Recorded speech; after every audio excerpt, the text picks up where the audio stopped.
All right, good afternoon, good morning. My name is Armando, and I'm here to perform my inside inspection and my air brake check. Now with my wheels shut and my seat belt on, and my tractor brakes yellow and my trailer brakes red on, my transmission in neutral. Now my first test I'm going to perform is the applied pressure 460, in which must not drop more than 4 psi in a class A or 3 psi in a class B in 1 minute. To perform this test, I'm going to turn the vehicle on to raise pressure to the government cutout when the needle stops moving, and I'm going to identify when it's done.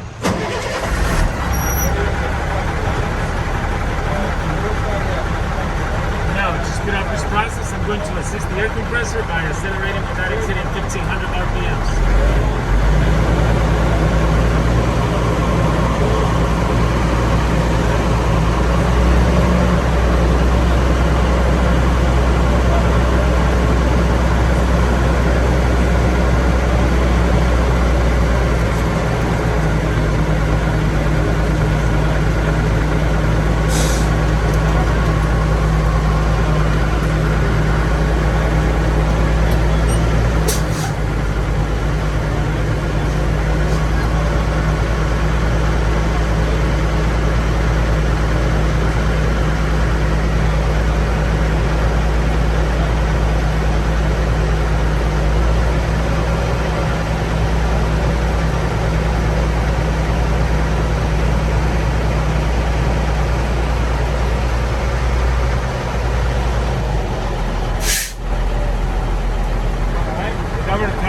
Stop moving on my primary gauge at 129, secondary gauge at 122 psi. Now I'm going to shut the engine off and turn the key back to the on position. Then I'm going to release my tractor and my trailer brakes and allow them to stabilize. Now I'm going to use my phone to time my minute.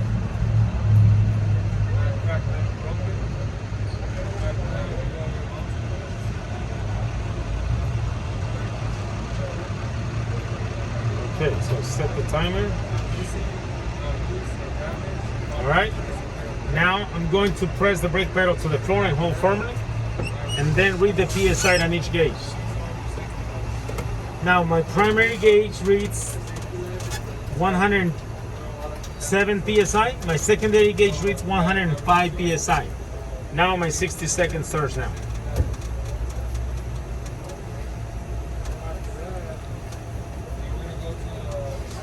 Right, 60 seconds go by, 10, 20, 30, 40, 50, 60. All right, now my 60 seconds are up. Stop my watch. My primary gauge reads 106 psi. I lost 1 psi on my primary gauge.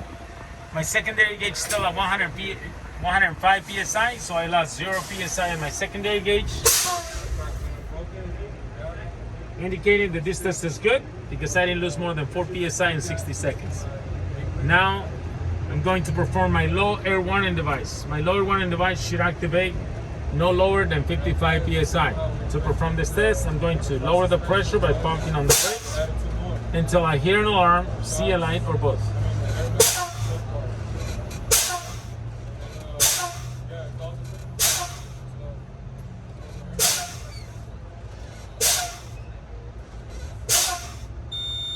All right, my low air warning device activated. Light and alarm came on my primary gauge. Came on at 71 psi. On my secondary gauge, the light and alarm came on at 70 psi, which indicates that this test is good because my low air warning device activated no lower than 55 psi. Now I'm going to perform my emergency spring brakes pop out. It should activate between 20 and 45 psi. On this test, I'm going to continue lowering the pressure by pumping the brakes until both brakes pop out.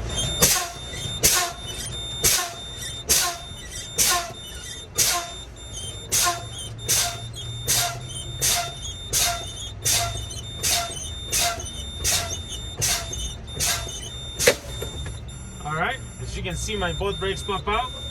On my primary gauge, the brakes pop out at 30 psi. On my secondary gauge, also the brakes pop out at 30 psi, which makes this a good test because my emergency spring brakes pop out between 20 and 45 psi.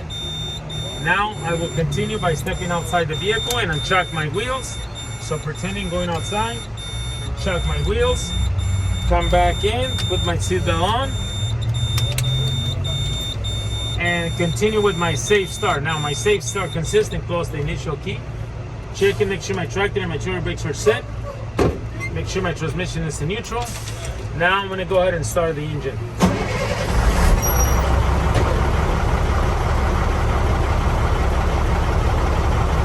Now, while I wait for my pressure to rise, I'm going to continue with my cab inspection. Number one is my light indicators. Checking my ABS light must work on and off. My turn signals, my left turn signal, and my right turn signal must work. My four-way flashers, my high beams, indicators must work. Next, number two, it's my oil gauge. Must be working between 40 to 60 psi or normal operating range.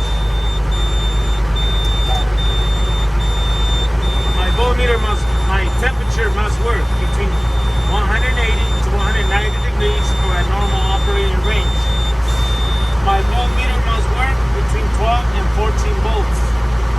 Now my air gauges must work. I will build pressure to the government cutout, which is between 120 and 140 psi for manufacturer specifications.